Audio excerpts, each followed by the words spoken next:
Welcome to Frickety Frack, We Do Talk Back. Thank you for joining me in this episode. My name's Patrick, and I'm Frack. Frickety Frack, We Do Talk Back is a show where I discuss different aspects of fandom and how they relate to the gospel. So we're going to be going through an episode of Bleach, Thousand Year Blood War, and connected to teachings from the Bible. The name of the show comes from my dad, who dubbed my brother and me Frick and Frack since we were kids. So we're going to be going over the 36th episode of Bleach, Thousand Year Blood War, entitled Baby Hold Your Hand 2, Never Ending My Dream.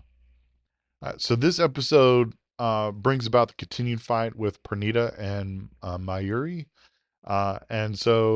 It starts where it actually started last episode with Mayuri's Bankai exploding.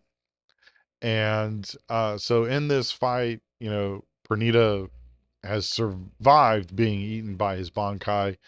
And in this, Nemu shows some initiative in the battle, much to Mayuri's chagrin. And then, they have a little bit back and forth. Like, Mayuri said, like, I didn't give you any orders to help. So, what made you think this is okay? A whole bunch of bickering. And so during this fight, the two end up working on a plan together to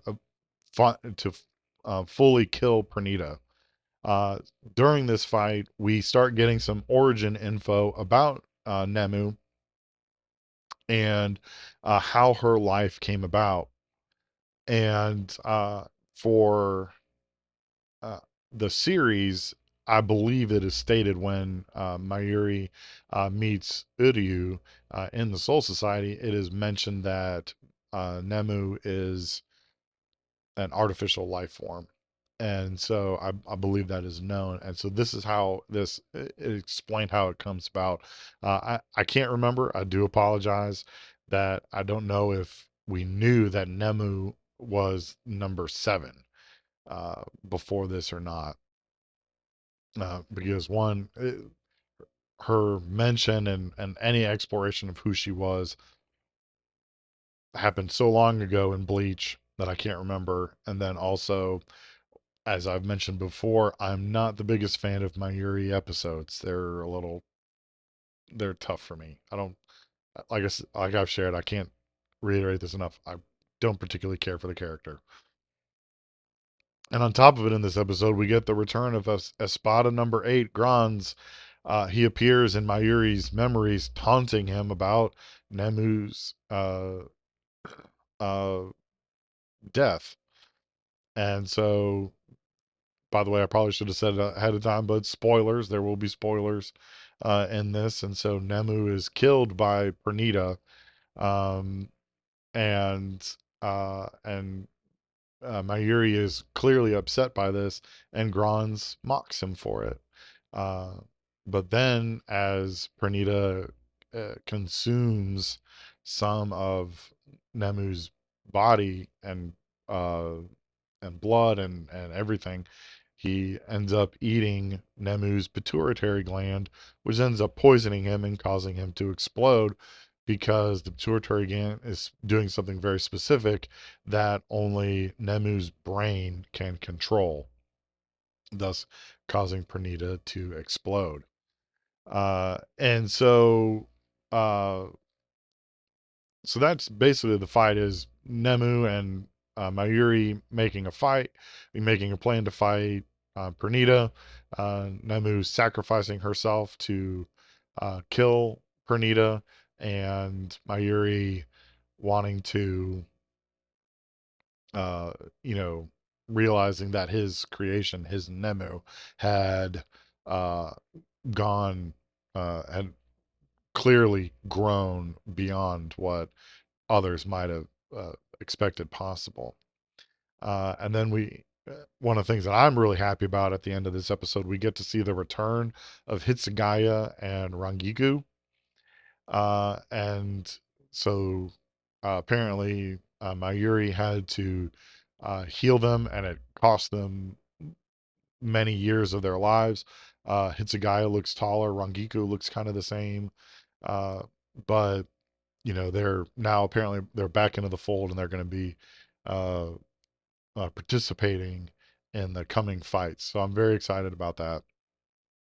We do get a post-credit scene uh, with uh, we see the surviving Sternritter. They start taking on some Soldat, but they recognize that these Soldat are clearly empowered in some way by Yuabaha.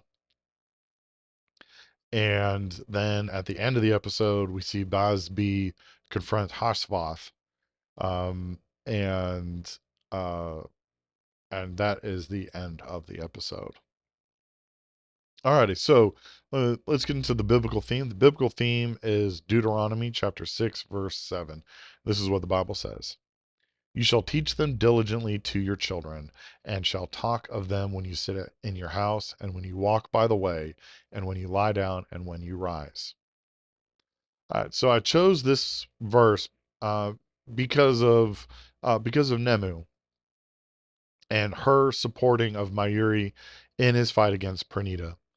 Uh, Throughout the series, the times that uh, Mayuri has participated in any combat, Nemu's always been on the side, providing whatever he might need, and only stepping in when asked for it. Um, and but Nemu in this fight against Pernita has overstepped and showed initiative in the fight, helping keep Mayuri from being significantly harmed, uh, and then also bringing a piece of medicine that Mayuri had forgotten to bring to this fight, and that helps regenerate, Mayuri's ripped off arm. It regenerates Nemu's ripped off arm. Uh, and basically, she does everything she can to keep Mayuri from dying because he would, um, he would. It seemed like without the two of them working together, Mayuri probably would have lost against Pernita. Uh, and so during this whole fight, you can clearly see Mayuri's frustration that she's starting to show initiative and she's thinking on her own.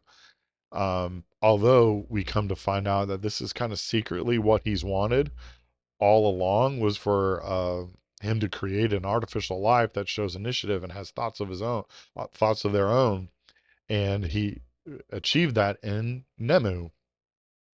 And so, uh, um, and one of my favorite parts is like, oh man, you've been learning too much. I can't, I haven't taught you all these things. Where are you learning this stuff? Yada yada yada. He just really kind of goes into her.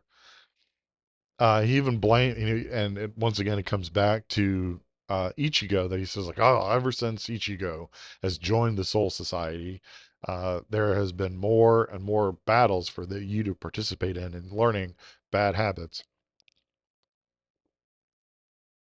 And so I chose this verse because I am a parent and I have to teach my kids. I'm also a pastor, so I have to teach my flock. I have to teach the people that I oversee as their pastor.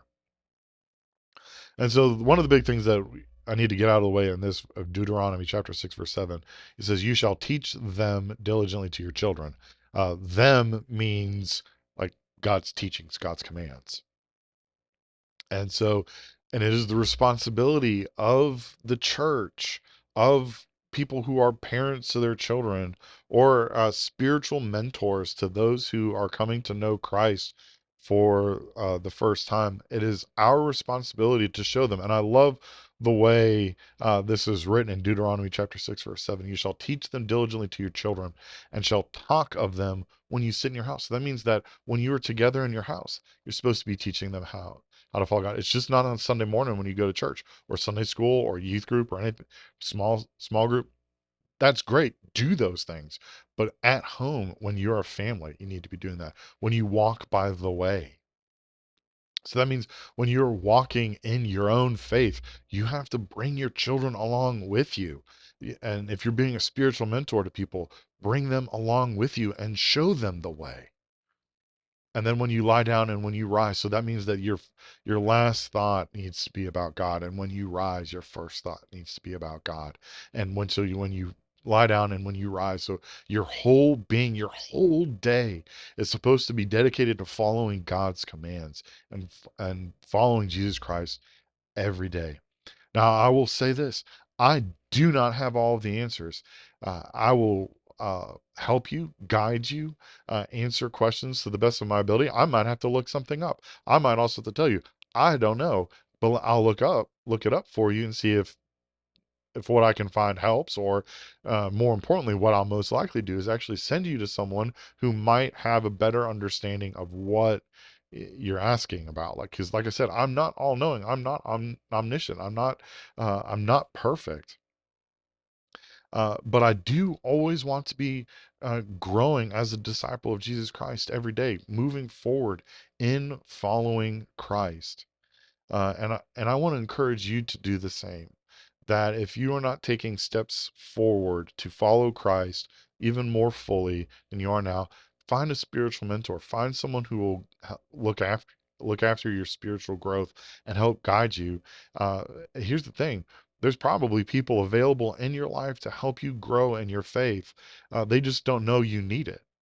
And so you can ask, find if you participate at a church and there's a small group leader or a Sunday school teacher or even your pastor, you can ask the pastor, be like, hey, listen, I know you might not be able to do it, but is there someone in this church who can mentor me and help me grow in my faith? You have no idea what that pastor will feel knowing that you've come to him or her to be like, I need help in my spiritual faith growth. Do you know of someone who'd be willing to do that? They will bend over backwards. That will be the only thing they will do that day, trying to find you a spiritual mentor, because that is an amazing task that I would love to do as a pastor. And so I want to encourage you to do this, to grow.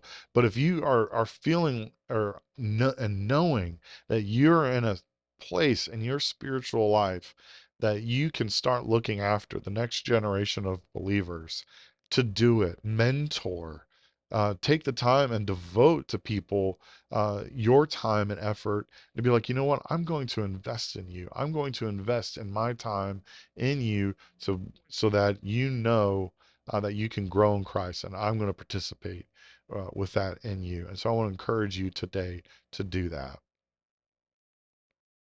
All right, so how am I going to rate this episode?